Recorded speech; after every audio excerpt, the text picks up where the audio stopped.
O tema da mensagem de hoje é uma família em crise.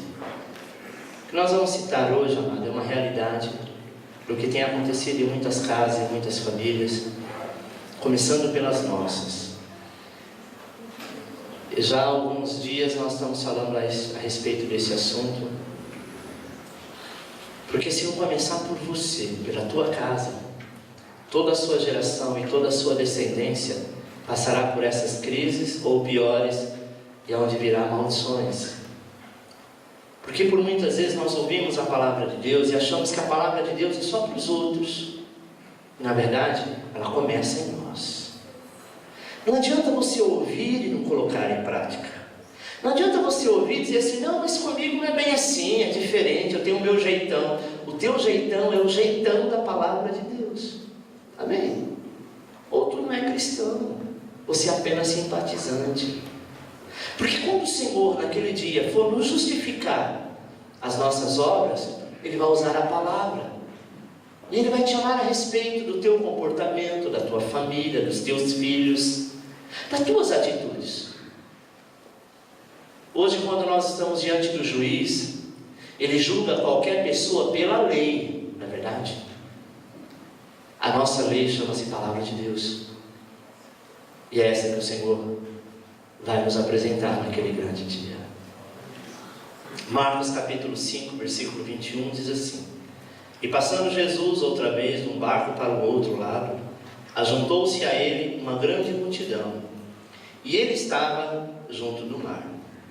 E eis que chegou um dos principais da sinagoga, por nome Jairo, e vendo-o, prostrou-se aos seus pés, e rogava-lhe muito, dizendo: Minha filha está moribunda, rogo-te que venha e lhe impõe as mãos, para que sare e viva.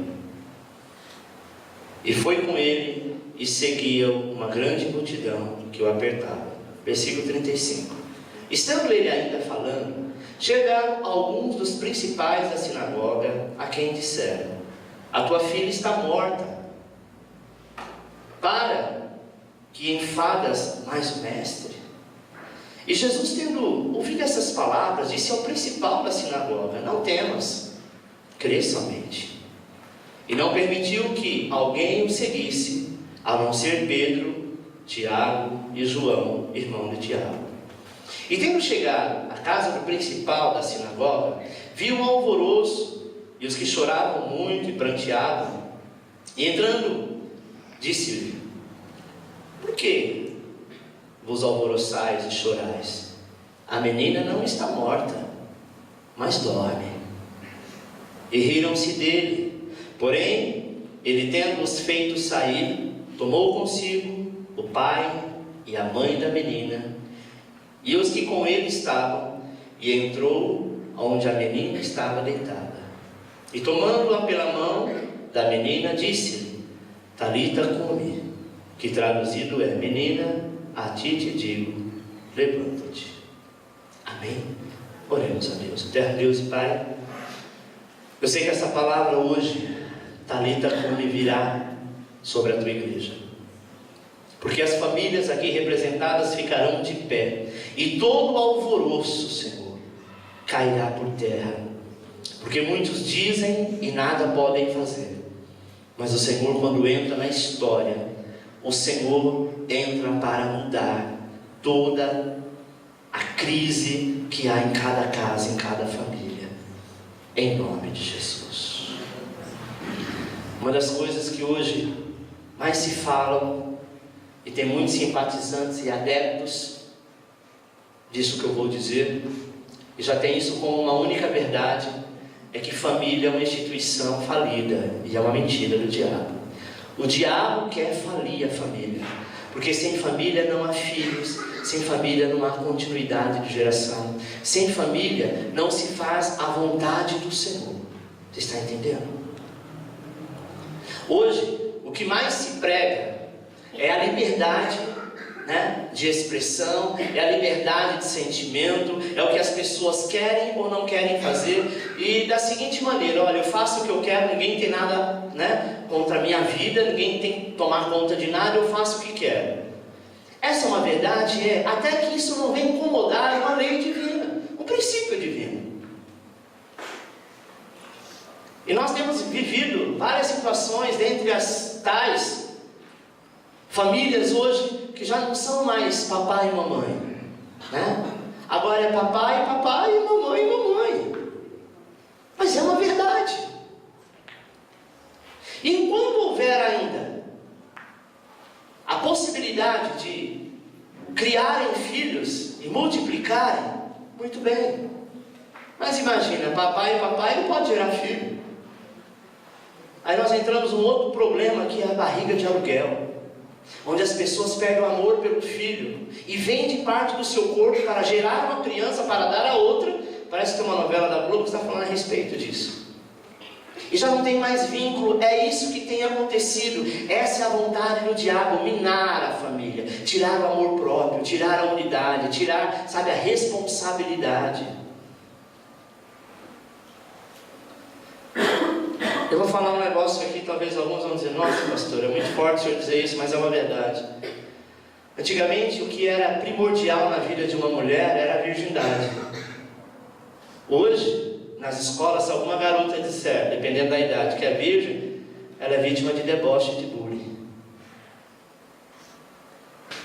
Hoje você diz assim: olha, eu sou de uma família hétero, eu tenho um pai, tenho uma mãe, tenho irmãos, os meus irmãos casaram, têm filhos. Daqui a um tempo isso vai ser escasso, porque a vontade do diabo, não só no Brasil e no mundo, é interromper a família.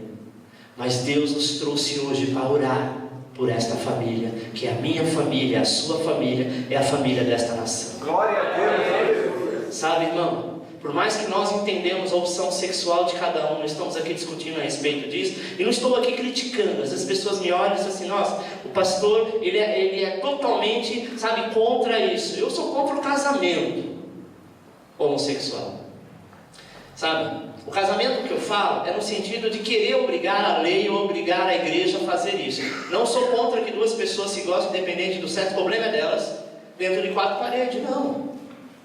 Mas eu não sou a favor, é o que eles querem, que nós sejamos a favor de ver um casal gay na rua se beijando, e os nossos filhos perguntar e a gente falar assim: não, tá tudo bem, é assim mesmo. Quem sabe um dia você possivelmente, em vez de arrumar uma namorada, você vai arrumar um namorado. Porque a sociedade é assim. E Deus está dizendo não. Nós temos que continuar batendo na tecla, dizendo não, cada um com a sua opção. Mas a opção dele não pode ser influência para os meus filhos, para os seus filhos.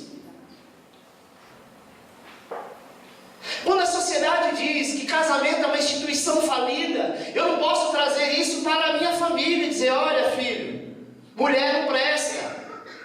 Ou a minha esposa dizer para a minha filha: é melhor que você nem case, porque todo homem é igual, homem nenhum presta.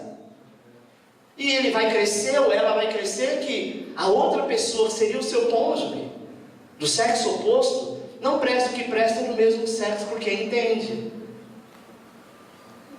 Eu já vi uma mulher, uma mãe dizer que homem nenhum presta, e ainda disse assim: olha, todo homem tinha que ser igual a mulher, porque mulher entende mulher. Eu não preciso falar a profundidade disso, mas você entendeu. Por muitas vezes ensina que o homem é carrasco, é bruto, é estúpido, que ele deveria ser mais carinhoso. Eu ouvi uma mensagem uma vez no Face que eu achei engraçado. Pode ser até meio rústico da maneira que eu vou estar interpretando. Não me entenda mal, eu só achei engraçado. Dizia assim: olha, o homem dos meus sonhos é aquele que quando acorda me leva café na cama. Quando eu vou entrar no carro, abre a porta do meu carro.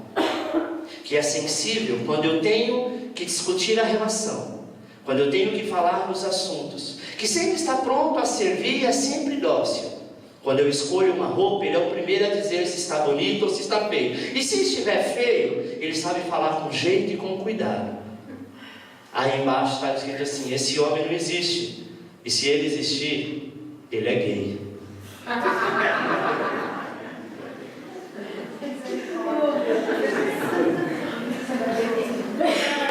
Amém? Eu acho engraçado. eu sei que parte do que eu disse, o homem pode fazer sim. Isso não vai tirar a sua masculinidade. Mas desde que nós entendemos que homem é homem, mulher é mulher, e menino é menino, como eu disse, esqueci o nome dele. Falcão.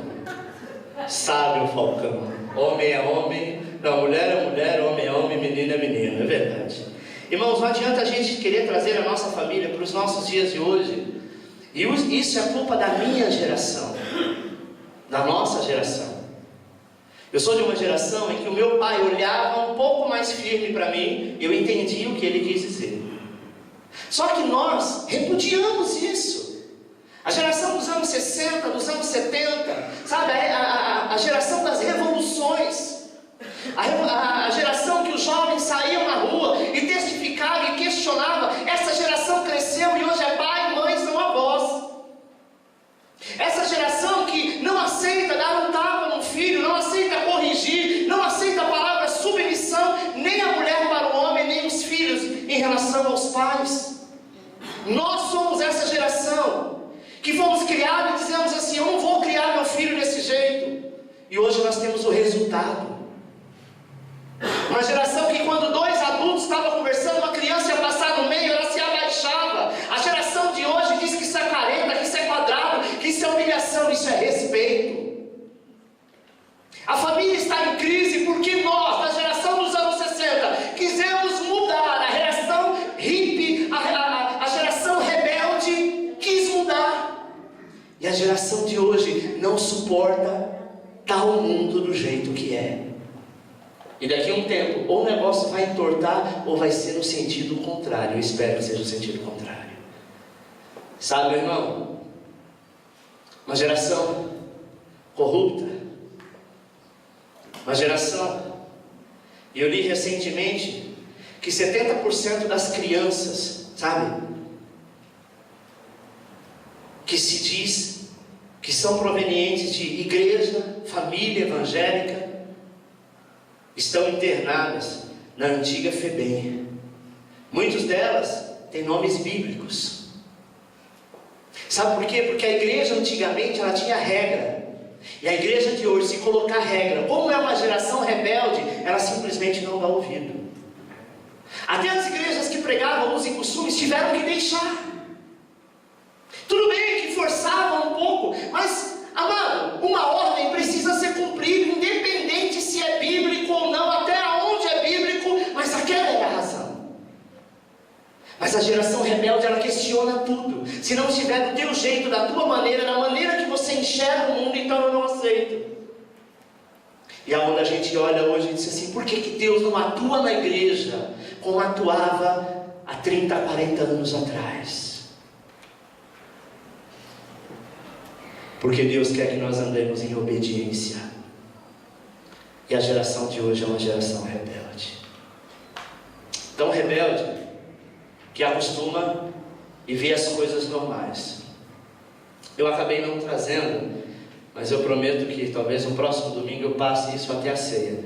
Eu postei no Facebook uma ministração que teve na Lagoinha. Alguém viu isso? A profecia? Eu não sei o nome da profeta, mas uma mulher profetizou no mês de abril, acho que os últimos dias de abril, que Deus ia se mover para esta nação. E Ele começaria nos campos da universidade e colocaria o povo na rua. Isso foi em abril. Em junho está acontecendo tudo o que está acontecendo. Que Ele iria acabar com o principado da corrupção. E se a igreja realmente buscasse em oração, a história desse país vai mudar. Sabe essa geração que está na rua hoje, reivindicando? Muitos talvez disseram: não, mas não é por causa de 20 centavos, não é o problema é 20 centavos. 20 centavos é a última gota, né, de tudo que está acontecendo. É tanto que em muitas cidades já se liberaram, mas continuou o mesmo processo. Sabe o que é isso, irmão? Deus está movendo sobre essa nação, porque é uma nação rebelde. E aonde a gente vê a nação rebelde? Se nós analisarmos, se você fizer uma análise da história, quem fez isso faz 44 anos atrás, é a minha idade, no ano que eu nasci, 1968, os jovens foram para a rua, como acontece hoje. 44 anos depois. Só que naquela época tinha aquele pessoal de cara limpa. Hoje tem os mascarados, que são a geração rebelde de hoje. É a que está matando, é a que está arrombando, é a que está destruindo. E não é essa a ideia. Não é esse o foco. Se você viu recentemente um rapaz que quebraram o vidro da prefeitura e ele acabou se entregando.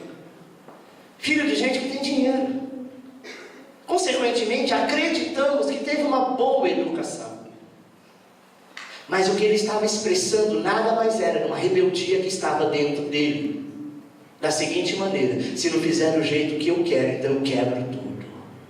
E você já ouviu alguma coisa, ainda que brincando, uma pessoa fala para outra: quebra tudo.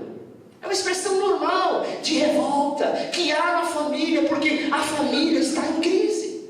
A mulher disse assim: não, você trabalha, eu também trabalho. Então não vem querer mandar em mim não, porque em mim ninguém manda. Meu pai não mandava em mim, não vai ser você que vai mandar. Sabe o que é isso, irmão? Eu vi um aconselhamento recentemente, que o marido disse assim: poxa, nós estamos, isso eram noivos, estamos perto de casar. Eu só gostaria, eu conheço uma pessoa na minha família, da minha confiança, eu queria que ele fosse fazer o piso lá do nosso apartamento, mas você não. Você disse: eu não conheço, eu não sei quem é, eu não sei a qualidade do serviço, entrou na frente e fez do teu modo. E aí o psicólogo que estava fazendo o aconselhamento ali para aquele casal disse assim: olha, o que ele queria na verdade era só respeito. Ela é a decoradora, ela tem um jeito para a coisa, mas ele tinha alguém da confiança dele e ela simplesmente não confiou. Aconteceu nessa igreja e tem acontecido em muitos, principalmente sendo cristão. Deus tem honrado as mulheres e tem honrado os homens. Mas escuta o que eu estou te dizendo, que isso é profético. A mulher, amada, que não é submissa e está no caminho do Senhor e quer ser mais que o marido, a primeira coisa que Deus faz: fecha a porta. Sabe para quê? Para que esta mulher volte a entender que não é porque a sua conta corrente é um pouco maior do que a do marido, que quem manda é ela. O princípio bíblico é: o homem é o cabeça. Não tem como a gente mudar isso. O casal, eles passam a ser 50%. Um é 50% do outro. Mas eu digo que o homem, amado, ele é tão fácil de se lidar, sabe? Ele só precisa ouvir que ele é que manda. E se a mulher for sábia, quem manda na casa é ela que compra, ela que faz, ela faz tudo. Pastor Cláudio Duarte fala a respeito disso. Adianta dizer, sabe? Olha, a lâmpada queimou, vai lá e troca. Você é o homem da casa, se vira, peão. Você pode mudar a mesma coisa. Ele disse assim: você não é o homenzão da casa? Bonitão? Aquele que manda em tudo e tem o dinheiro para comprar? Daria para você arrumar? Ele se sente na posição que ele está. Ele diz: não, pode contratar alguém que eu pago. Às vezes queremos criar briga por pouca coisa. Sabemos dos jovens que temos em casa e por muitas vezes nós queremos bater de frente com o jovem. Você consegue ser um pouco mais inteligente que ele por ter experiência de vida. Para que você vai criar conflitos e guerra na tua casa, se você pode amenizar a coisa? Amém?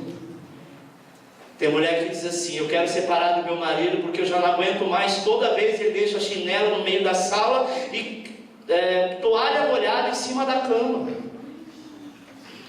Aí o pastor entra no meio e diz: não, irmão, eu vou orar e seu marido vai mudar. Mentira. Sabe por quê? Ele pode melhorar, mas ele não vai ser o que a mulher quer que ele seja. E mesmo se fosse a mulher não pode ser aquilo que o marido quer que ela seja. Cada um tem o seu jeito de ser. A gente melhora, mas não mudamos. Amém? Não mudamos. Tem coisa que você ameniza, mas você não muda. A família, por muitas vezes, ela está em crise por conta disso, sabe, meu amado? É onde que entra os divórcios, onde crianças são abandonadas, filhos são irreverentes, indiferentes aos pais, onde que por muitas vezes acontecem brigas constantes entre o casal. E algumas situações, amado, se agrava de tal maneira aonde o lar parece um hotel, onde os membros se encontram apenas para comer e para dormir. Pouco se fala. A mulher trabalha o dia inteiro, às vezes o que ganha muito bem, e ela coloca a criança em várias fases na escola. Sai de um curso, vai para outro, depois vai para dança, depois vai para aula de balé, depois vai fazer curso de computação. Quando chega à noite com um monte de trabalho para fazer, ela fala assim para a pessoa que cuida da casa: olha, eu estou cansada, olha lá os cadernos da minha filha, porque eu preciso dormir. Criança quer cuidado, quer zelo, quer carinho de pai e mãe. Às vezes todo o dinheiro que você ganha não paga. Não, pastor, eu passei por uma situação difícil, eu quero dar o melhor para o meu filho. O teu filho prefere mais um carinho, um abraço seu, do que um iPhone no final do ano. Ele prefere mais que você olhe, sabe, ainda para falar: nossa, sua letra está feia, você precisa mudar isso, do que concordar com tudo, pagar tudo, e você ser uma criança que não lhe falta nada. Um dia, eu chamei a atenção da minha filha, da Giovana, e ela me fez calar a boca. Eu estava no sofá, deitado, ela no outro, e ela questionou alguma coisa. Eu disse: olha, Giovana, você tem que levantar a mão para o céu, você tem de tudo, não te falta nada. Você tem um quarto só para você, você tem um computador só para você. Você pode trazer as suas amigas dormir na tua casa. Eu, quando era criança, nem quarto eu tinha. E comecei a questionar e exaltar tudo que eu posso dar para ela.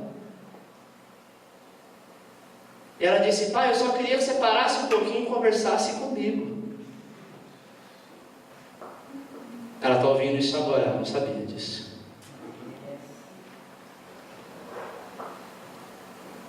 Eu estava querendo dizer: vai brincar, vai fazer alguma coisa, eu estou cansado, eu estou ocupado, eu tenho outra coisa para fazer. Você tem de tudo, você tem computador, você tem, sabe, você usa tudo que tem dentro de casa. Eu comprei uma TV diferente porque você por muitas vezes fica só.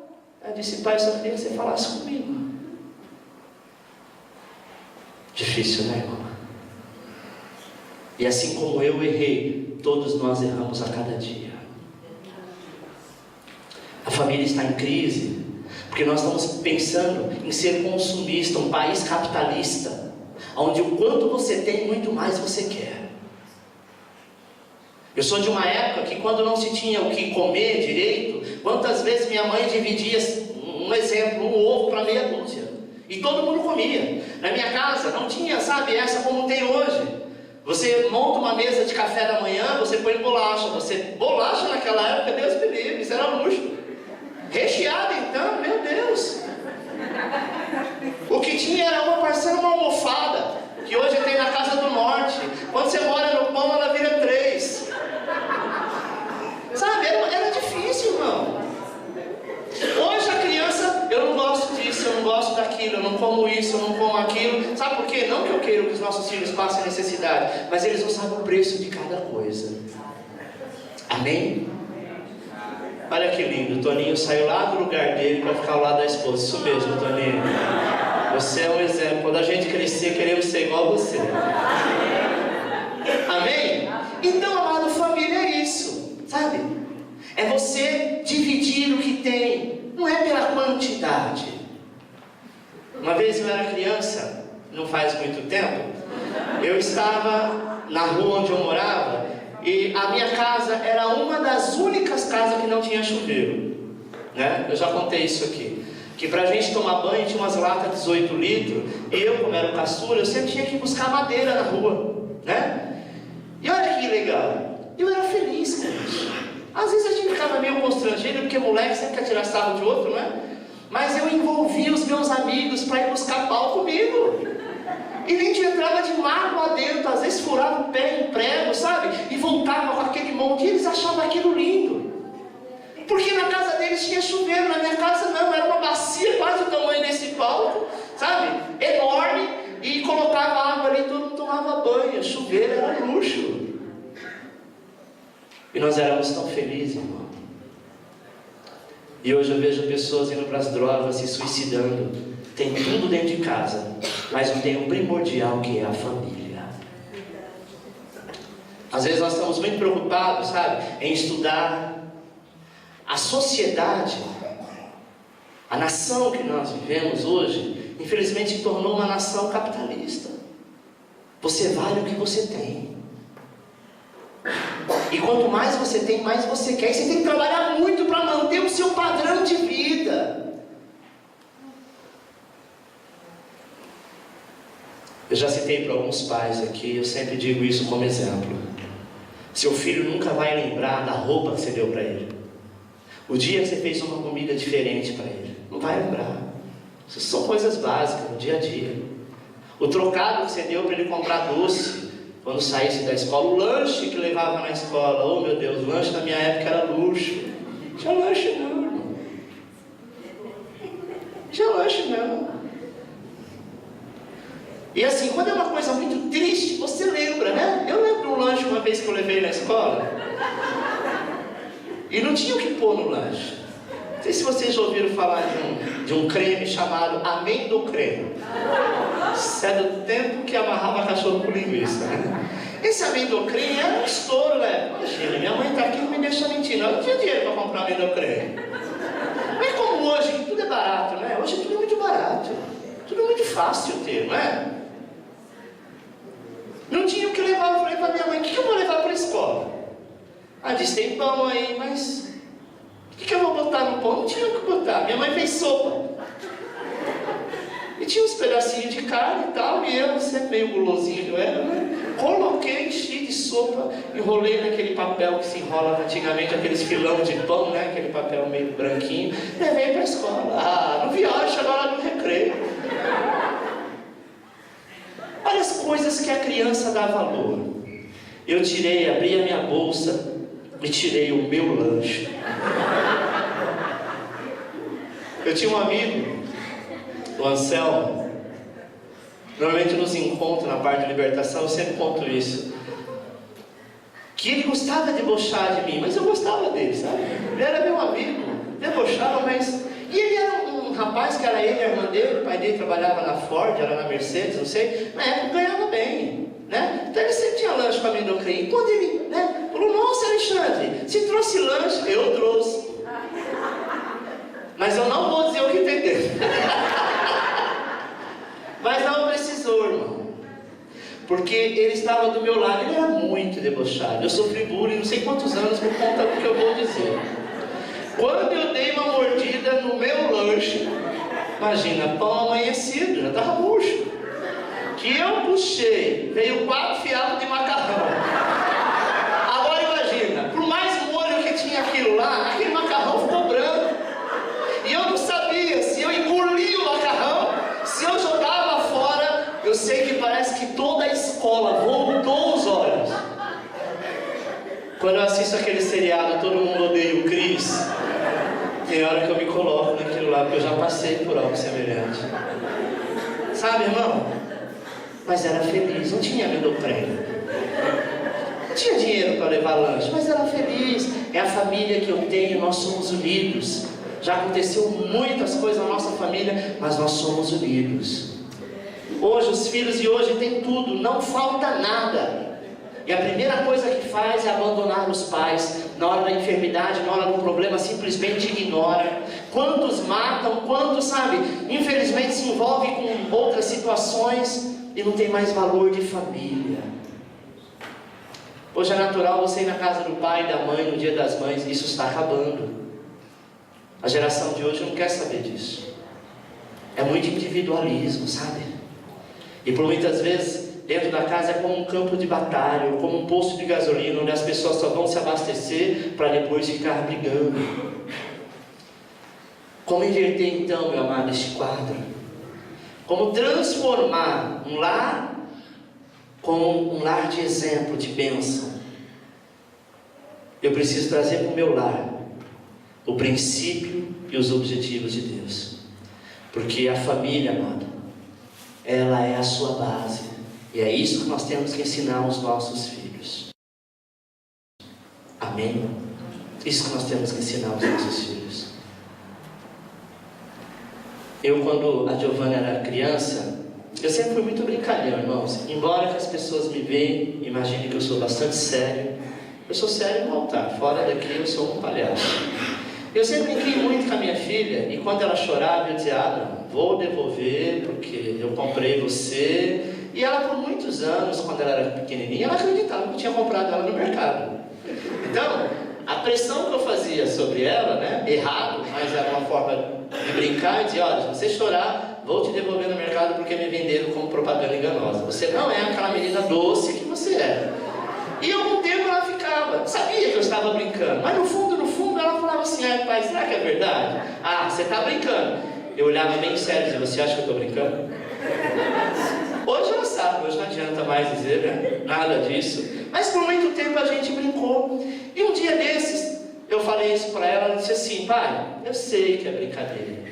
Imagina, não sou adotada, não fui comprada no mercado, nada disso. Eu sou a tua cara. Eu disse, filho, você acha, mas você não é não. E comecei a tentar pressionar, né? Mas não adianta. Sabe por quê? Porque ela cresceu. Os nossos filhos crescem. Mas eu tenho certeza que ela vai ter 30, 40 anos, ela vai lembrar desta brincadeira, que é uma forma carinhosa. É o que eu sempre ensino, eu estava dizendo e acabei não concluindo. Os seus filhos vão lembrar dos lugares que você passeou com ele. Os lugares que você deixou um pouco de trabalhar e foi passear com seus filhos. Isso eles nunca mais vão esquecer. Mas roupa, comida, brinquedo, isso passa, irmão. Isso todo mundo tem. Mas os lugares que você está junto, pastor, eu não tenho tempo, só tenho um final de semana. Tire um final de semana para a tua família. Venha com a tua família para a igreja, sabe? Mas meu filho não quer, meu filho não gosta. Amado, a Bíblia diz, ensina o teu filho o caminho que ele deve andar. É 2 horinhas só. Ele precisa aprender os princípios cristãos. Ele precisa aprender da palavra de Deus. Ele precisa entender que Deus é na sua vida, na vida dele. E a partir daí a sua família estará protegida. Sua família será um lar feliz, uma família divina que nasce no coração de Deus. Às vezes nós queremos dizer, não, mas meus filhos é jovem, eles têm que aproveitar a vida. Aproveitar a vida é o quê? Andar nas baladas. Porque os bailes de hoje não tem nada. Na nossa época, quando se falava em baile, se falava em festinha em garagem. Colocava uma lona preta, né, na garagem e dançava ali, todo mundo ia embora. Quando tinha uma briga, o máximo quando existia uma arma era uma faca, um punhal, mas não tinha nada disso, não tinha perigo. Hoje, durante o dia, é perigoso.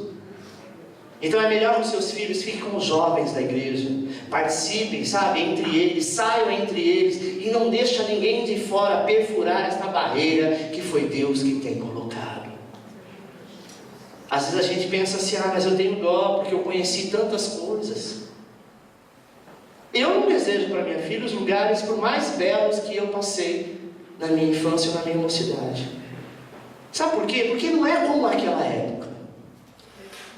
Eu lembro quando eu era garoto, né, era a época das discotecas da vida, né, que todo mundo ia para a discoteca. Eu ia numa danceteria chamada Emerald Hills, aqui em São Bernardo. E nós íamos, sabe, na matinê, era das 3 às 7, das 2 às 7, era uma coisa assim. Imagina que minha mãe deixava eu e minhas irmãs ir das 7 até 10h30, 11 horas. Hoje os jovens querem sair de casa 11 horas da noite. Lugar que na minha época a gente estava chegando. Mudou tudo. E nós não podemos entender que o mundo é assim e aceitar. Nós devemos ser diferentes. Porque na madrugada, amado, o que tem para se aproveitar? A não ser droga, prostituição, crimes, que ninguém respeita ninguém hoje. Amém? Ninguém respeita ninguém. Tinha um rapaz na rua que eu morava, o apelido dele era Binão, já deve ter morrido. E naquela época, uma pessoa quando era maconheiro, era uma coisa assim, um escândalo, né? E o Binão era maconheiro. Então tinha essa maneira de falar. Hoje em dia fala drogado, não era tudo maconheiro.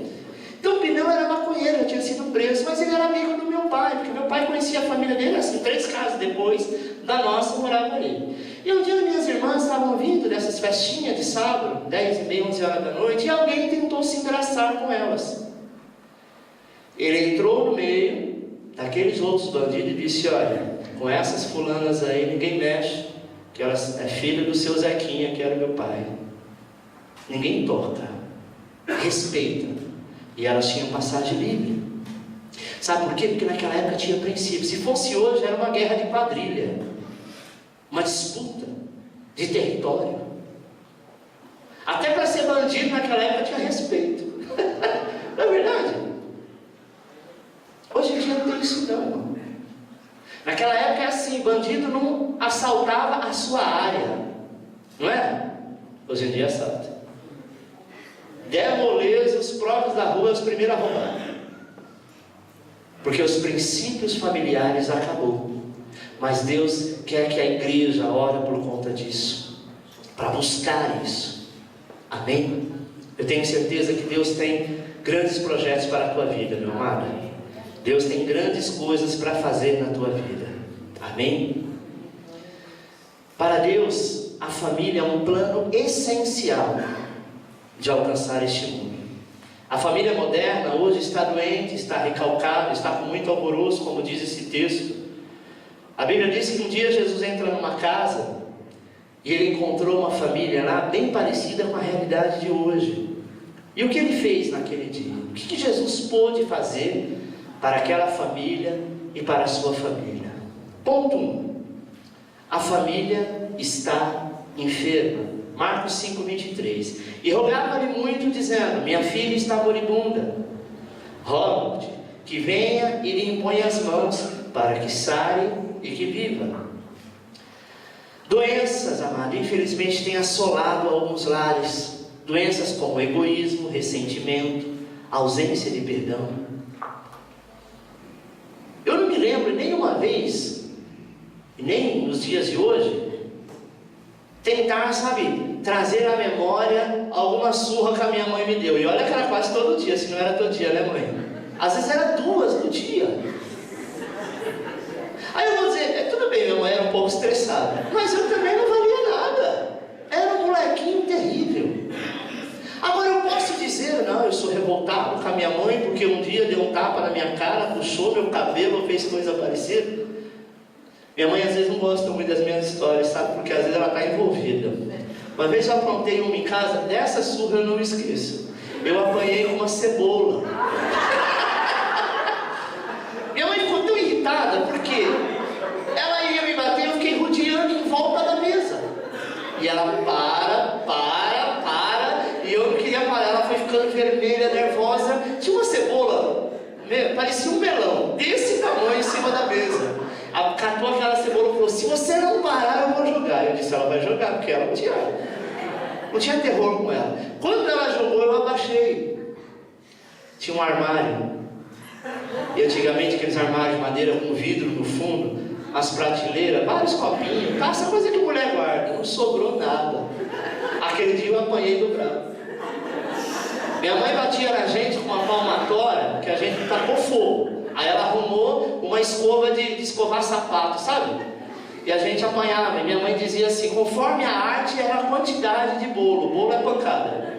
Então, dependendo do que fosse fazer, ela dizia: olha, 1 dúzia de bolo. Meu Deus, aquilo era terrível. Era 6 em cada mão. Ela pegava o dedo, fazia assim e dava a primeira. Pá, isso é porque você fez isso. O pessoal era calma para falar. Fez aquilo, mais aquilo outro. E a gente vai logo. Depois que passava essas 6, vinha a outra mão. Aí ela começava tudo de novo. Ou tortura psicológica. Mas nem por isso, irmão. Eu lembro isso hoje com carinho. Nunca fiz com os meus filhos isso. Porque isso era naquela época. Era uma tradição que ela vinha, porque ela aprendeu desse jeito, né? Mas olha, se às vezes a gente tivesse colocado em prática o que fizeram conosco, os nossos filhos por muitas vezes não seriam como são. Porque os nossos filhos olham para os irmãos, que os irmãos também olham para a sociedade, e por muitas coisas a gente está sendo conivente com o que a sociedade diz. Então isso são doenças em alguns lares, como ressentimento, ausência de perdão. Tem pais que sofrem porque os filhos não perdoam por alguma situação. Ah, eu não te perdoo porque você abandonou meu pai, ou largou da minha mãe, casou com outra mulher. Na minha geração, Mulher separada era quenga. Era conhecido como mulher, não era assim? Não tinha. A geração de hoje é diferente. Mas infelizmente ainda hoje existem pessoas que têm esse tipo de ressentimento, lembranças do passado, sabe? Impureza, lascívia, infidelidade. E por muitas vezes tudo isso traz frieza espiritual e mundanismo. Tudo isso está em nossas casas. Mas lembra-se, amado, Satanás é o único interessado em manter esta família enferma. Como Deus vê hoje a nossa família? Na casa de Jairo, a menina estava doente, semi-morta. Eles chamavam de moribunda. Moribunda quando a pessoa estava quase morrendo. Se ela estivesse no hospital hoje, ela estaria numa UTI. Isso era o moribundo da época. Jairo, quando ele vai até Jesus, ele conta a história da sua família. O que Deus quer que você faça nessa campanha, durante toda a administração, durante o louvor, durante as orações, é contar como está a sua família, aonde você conseguiu detectar, aonde você examinou e percebeu a enfermidade, porque Ele pode mudar. Sabe, irmão? Como está a sua saúde emocional, física? Como está a saúde da sua família? Há algumas doenças que têm afetado a esposa, têm afetado o marido. Qual o diagnóstico da sua casa? Hoje uma enfermidade que tem afetado as mulheres das famílias chama-se obesidade. Ela fica lembrando, voltando para o passado. Diz, não, quando eu casei, faz questão de mostrar as fotos antigas. Olha como era magrinha. Só que hoje ela está gordinha. Mas o sentimento é o mesmo. Minha esposa não tem mais o mesmo corpo quando eu casei com ela, nem eu, embora que não pareça. Sabe, eu adquiri um airbag aqui na frente que eu não tinha. Era magrinho, mas era feinho. Agora eu sou bonitinho. Então eu melhorei bastante, evoluí. Quantas pessoas, irmãos, a mulher fica fria em casa, fica nervosa, porque ela achou que ela engordou um pouco mais. Vou voltar, como eu estava dizendo, eu sou de uma época que gordinho era fofo, não é? As pessoas contavam gordinho, que bonitinho, tá gordo, bonito. Não é assim que dizia. Mas criaram um modismo, e nós sabemos que isso é de Satanás. E se você olha os quadros antigos, o que era beleza feminina era como Mona Lisa, sabe? Como grandes pintores, Picasso e outros pintaram, elas não eram magrinhas, elas eram gordinhas e que tinham, né, seios fartos, e que o seio juntava com a segunda dobra da terceira e a quarta que era a barriga. E aquilo era beleza. As mulheres usavam vestidos, colocavam goma por baixo, ficava aquele negócio enorme, aquele monte de pano, e era bonito. A modernidade hoje diz que a mulher tem que ser magra, aparecendo os ossos. Na minha época, uma pessoa muito magra aparecendo os ossos, a gente achava que ela estava doente. Não é verdade, irmão? Glória a Deus. Aqui, como na Espanha, em alguns países, já estão adotando totalmente o contrário disso. Agora no São Paulo Fashion Week, algumas modelos que antes, eu não sei exatamente quantos quilos elas tinham que ter, né, no máximo, foi mudado, porque algumas estavam morrendo. Porque o padrão que eles estavam querendo é um padrão de beleza que eu não consigo ver beleza numa pessoa muito magra. Eu acho que tem que ter um pouco, né, desculpa a minha sinceridade, tem que ter um pouco de carne para pegar, não é? Se abraça, você está abraçando com a caveira. Não é verdade, irmão? A gente sabe que às vezes a obesidade está ligada à enfermidade, à doença. Não estou dizendo o obeso, mas estou dizendo que você tem que ser feliz com o corpo que você tem. Você não pode esfriar na tua casa com o teu marido, com a tua esposa, sabe? Porque você engordou um pouquinho mais, porque antes você tinha cabelo, agora você não tem. Glória a Deus, é sinal de experiência. Tem gente que é tão experiente, né? Não é mesmo, Mário? Você está com esse cabelo enquadrado, está bonitinho. Sabe, irmão? Segundo ponto, a família está morta. O que morreu morreu na família? Será que nós somos responsáveis ou estamos contribuindo para essa situação? O livro de Romanos 6,23 diz assim, que o salário do pecado é a morte, e infelizmente o que tem entrado na família é o pecado. Imagine que as famílias modernas de hoje dizem assim para a filha: filha, eu prefiro que você traga o seu namorado para dormir em casa, pelo menos eu estou vendo, está debaixo dos meus olhos, porque você sair por aí dormindo, sabe Deus aonde, fazendo sabe Deus o que. Não pode nenhum e nem o outro.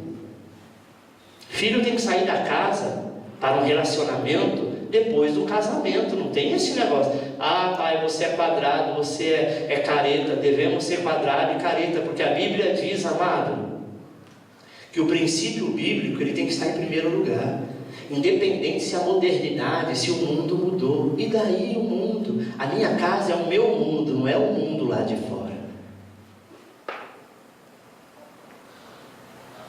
Eu me recordo que tem uma novela que quando eu era criança eu queria assistir, e vai passar agora na Globo, chamada Saramandaia. Minha mãe não deixava a gente assistir não, porque ela começava às 10 horas da noite, e na minha casa 10 horas da noite tinha que estar dormindo, e era uma novela muito pornográfica. Para os dias de hoje é totalmente comédia, na época era pornográfica. Na época tinha, sabe, um programa na Bandeirante chamado Sala Especial, que só aparecia o Máximo Seio. Hoje você vê isso 2 horas da tarde, não vale a pena ver de novo. Você tem o poder do controle na mão, muda a história da tua casa. Muda a história da tua casa, irmão. Não deixa o diabo, o pecado entrar. Não permita que isso entre na tua casa, porque o dia que entrar, você não terá poder para tirar. Sabe, filho de crente dentro de casa falando palavrão. Acabou a moral, acabou os costumes. Basta ficar nervoso que chama filho da Xuxa, filho da Hebe, filho de não sei das quantas. Oh, amado. Uma vez eu tomei um tapa na boca porque eu falei caramba, e para minha mãe caramba era palavrão. Hoje ela sabe que não é, mas eu apanhei muito. E nós não éramos crentes, nós éramos uma família católica, não praticante. Sabe, irmão, nós precisamos entender que a nossa casa é o nosso céu. Eu acho estranho famílias, pai de família que fica trabalhando até mais tarde porque não quer ir para casa. Sabe por que não quer ir para casa? Porque a tua casa é um inferno. Filhos que às vezes falam assim: olha, eu gostaria de morar na igreja, porque na igreja meu pai é santo, minha mãe é fogo puro. Dentro da igreja eles são totalmente amados, abraçam todo mundo, conversa com todo mundo, mas quando chega em casa são os verdadeiros lampião e Maria Bonita. Sua casa tem que ser o primeiro céu. Eu tenho que desejar estar na minha casa. Eu tenho que desejar passear com a minha família. Os jovens de hoje, quando os pais chamam para passear, eles preferem passear com qualquer um, menos com pai e mãe. Isso tem que mudar. É eles que estão errados? Não, o erro começa dos pais. Alguma coisa você está errando. Amém? As coisas vão morrendo na sua família. Algumas coisas morreram na sua família neste ano que passou, amado. Talvez o tempo, a autoestima, a cortesia, o diálogo. Não tem mais diálogo. Hoje a pessoa mais importante na tua casa é a televisão. Cada um pega o seu prato e vai diante do sofá e fica lá, nem pisca. Sai de lá nem para colocar o prato para lavar ou lá na pia. Deixa lá em cima de alguma coisa e fica ali, vidrado. O máximo que consegue fazer junto é rir de alguma coisa que está passando no aparelho. Acabou ali, cada um vai dormir e pronto. Isso quando cada família, cada um tem a televisão no seu quarto. A Giovana recentemente disse: pai, coloca uma televisão no meu quarto. Eu disse: não.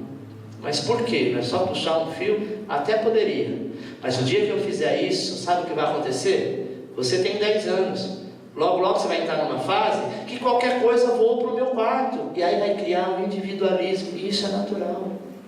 Enquanto eu puder estar aqui, de vez em quando, ela sai da casa, da cama dela, vai dormir na minha cama. Ainda bem que a minha cama é grande. né? Eles são pequenos, mas tudo meu é grande.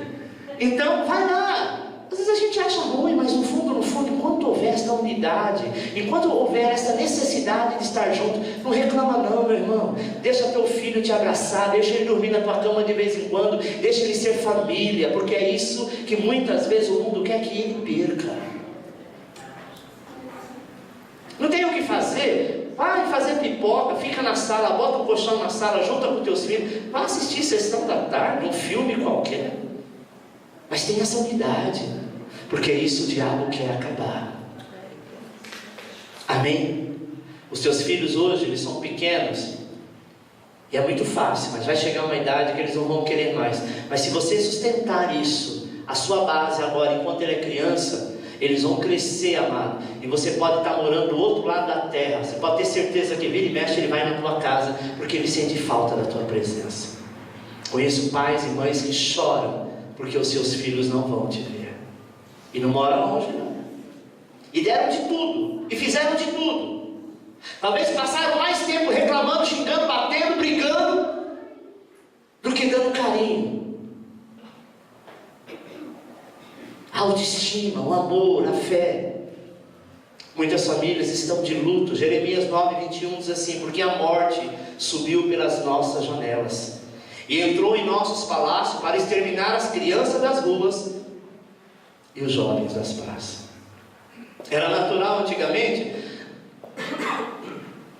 você vê pessoas brincando na rua de pega-pega. Quantas vezes não ficava, sabe, a minha mãe, algumas vizinhas, às vezes ali na rua, ficava tarde era ao máximo 10 horas da noite, todas as crianças brincando na rua.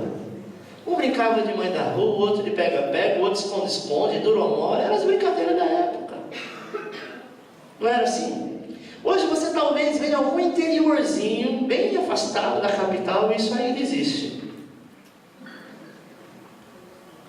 Você sai hoje na rua, domingo, 8 horas da noite, coloca a cara para fora, vê se vê alguma criança. Como eram as nossas crianças. Elas estão dentro de casa, diante do computador, mexendo no Facebook, jogando videogame, compartilhando alguma coisa com alguém. São mais inteligentes, são mais espertos, mas estão sozinhos. O pai diz: eu não sei mexer com esse bicho, eu não sei nem ligar isso. Eu deveria aprender. Ah, pastor, na minha época não tinha esse negócio de computador não. Deveria aprender. Porque já que você não pode mudar a sociedade, entra nela e vai vigiar o que os teus filhos estão fazendo. Amém? Na minha casa eu sou meio general de vez em quando. Eu vasculho tudo. Minha filha tem um computador no quarto dela, mas tem um sistema que ela não entra em nada do que eu não permita, e ela sabe disso. E se ela tentar o computador, desliga e ainda manda um e-mail para mim dizendo: ela entrou em tal lugar e está fazendo tal coisa. Isso toda a família devia ter. Ah, mas só programa caro? Não, isso está no Windows. Só você entrar lá, sabe, e programar que você consegue. É um dedo duro, né, pastor? É um dedo duro. Não tem essa. Porque hoje tem criança de 10, 11 anos entrando em site pornográfico. Porque a internet, irmão, tu não fala, mas a internet é do diabo. Não, a internet é como uma faca. Na tua casa ela serve para cortar comida, mas ela na mão de um assassino, ela mata várias pessoas. Não é verdade? Então a gente tem que saber usar. Agora eu não posso, como pai e como mãe, fazer o contrário que Jairo fez. Jairo, ele era o chefe da sinagoga, ele foi até Jesus dizendo: Jesus pode mudar. Estão dizendo que a minha filha está moribunda, está quase morrendo, mas eu sei que se ele puder e ele quiser, ele pode mudar a história. Mas nós dizemos: não, eu não mexo com isso não. Aí o ladrão vem para matar e destruir sua família. A família está em alvoroço. Versículo 38 diz assim: tendo chegado à casa do principal da sinagoga, viu o alvoroço e os que choravam muito e pranteavam. Oh amada, choro e pranto, quantas lágrimas, algumas talvez até em oculto em nossas casas. Quantas vezes os nossos filhos entram para dentro de casa, estão chorando e você não sabe o que está acontecendo, porque ele tem vergonha, ele não tem habilidade para falar com você, ele não tem intimidade, porque nós quebramos isso. Terceiro, o que fez Jairo, o responsável por aquela casa? Marcos 5:22. Eis que chegou um dos principais da sinagoga, por nome nome Jairo, vendo-o, prostrou-se aos seus pés. Sabe o que ele fez? A primeira coisa, ele foi até Jesus. Ele deixou o seu preconceito, sem se preocupar com o que os outros iriam dizer, porque ele era um dos principais da sinagoga, sabe? Ele foi contra tudo aquilo que os outros pregavam. Ele falou: não, eu vou até Jesus, porque eu sei que Jesus, ele pode mudar a minha história. Segundo ponto, amado, ele se prostra aos pés de Jesus, ou seja, ele deixa a vergonha de lado. O principal da sinagoga não poderia naquela época se prostrar aos pés de Jesus. Jesus era conhecido apenas como um profeta, e nem tão aceito pela sociedade judaica da época, mas ele reconheceu que Jesus poderia mudar a história. O que Deus quer que você faça é estar aos pés, sabe? É você jejuar pela tua casa, pela tua família. Graças a Deus, pastor, a minha família está uma bênção, mas pensa que a tua família vai crescer, vai vir netos, vai vir bisneto, tataraneto, e a geração futura tende a ser pior, e você hoje pode mudar a história. Marcos 5:22, vendo-o, prostrou-se aos seus pés. Sabe o que ele fez? Ele suplicou. Ele disse: tu pode. E ele faz isso com insistência. Marcos 5:23, e rogava-lhe muito, dizendo: minha filha está moribunda, rogo-te que venha. E ele impõe as mãos para que ela sare e viva. Ô irmão, se você suplicar, Deus vai mudar a história.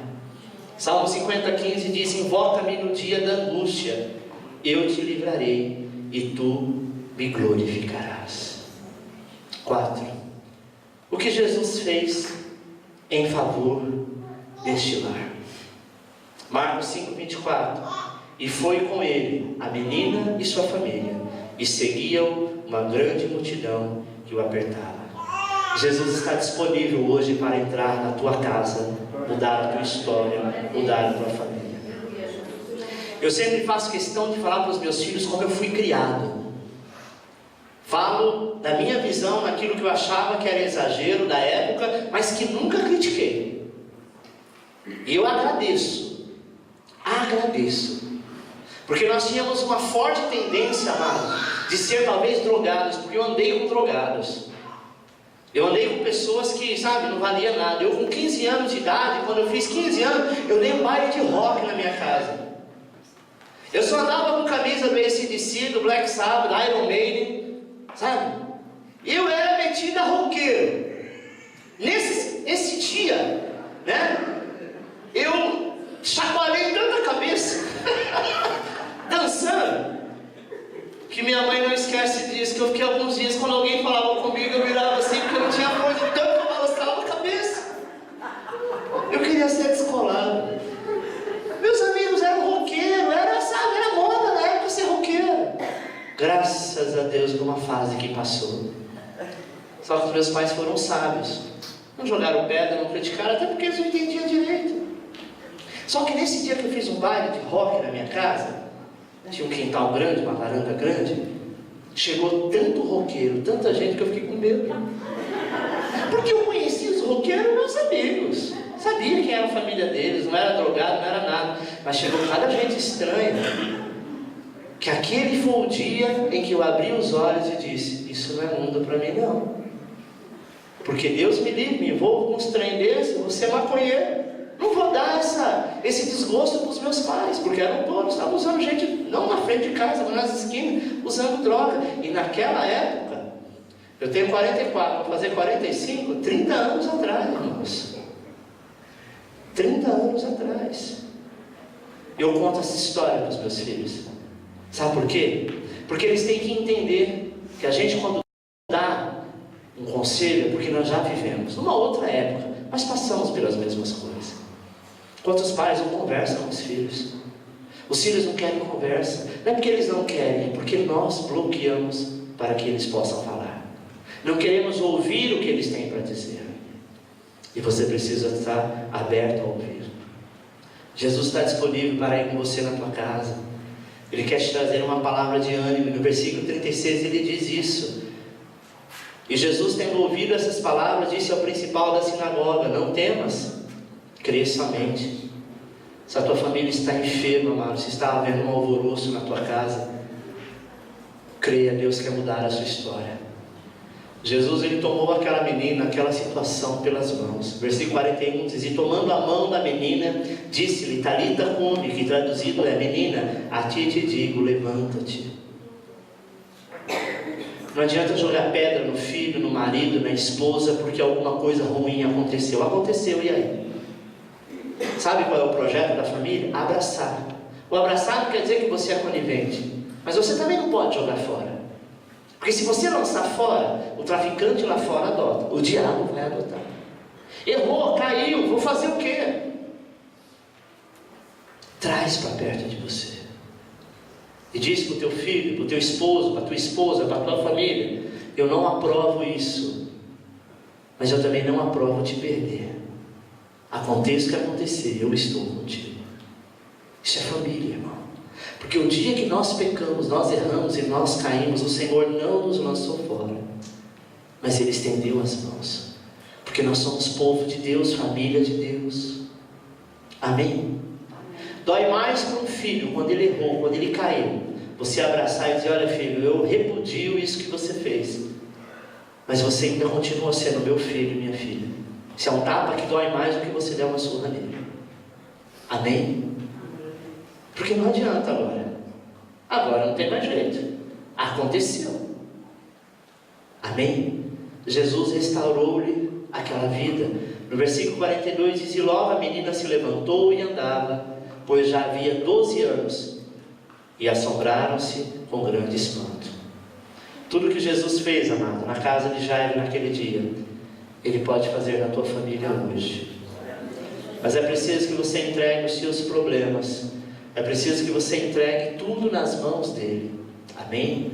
Salmo 37, versículo 5 diz: entrega o teu caminho ao Senhor, confia nele e Ele fará.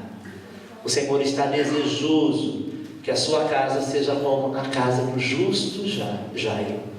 Amém? Que seja de grande tesouro, abençoada, farta, cheia de vida e abundante. Só para concluir, Provérbios 15, 6 diz: melhor é o pouco com o temor do Senhor do que um grande tesouro onde há inquietação. É melhor ter pouco, não ter nada, não ter luxo nenhum, mas estar aos pés do Senhor, estar em família, estar em comunhão, do que ter grandes riquezas. Os teus filhos ter tudo aquilo, até pão para amendoim, se não tem a família. Amém, meu irmão? Eu glorifico a Deus por um dia ter sopa para colocar dentro do pão, mas eu sempre tive uma família. Eu não sei se eu presenciei isso, mas eu tenho vaga lembrança que nós passamos às vezes uma dificuldade muito grande.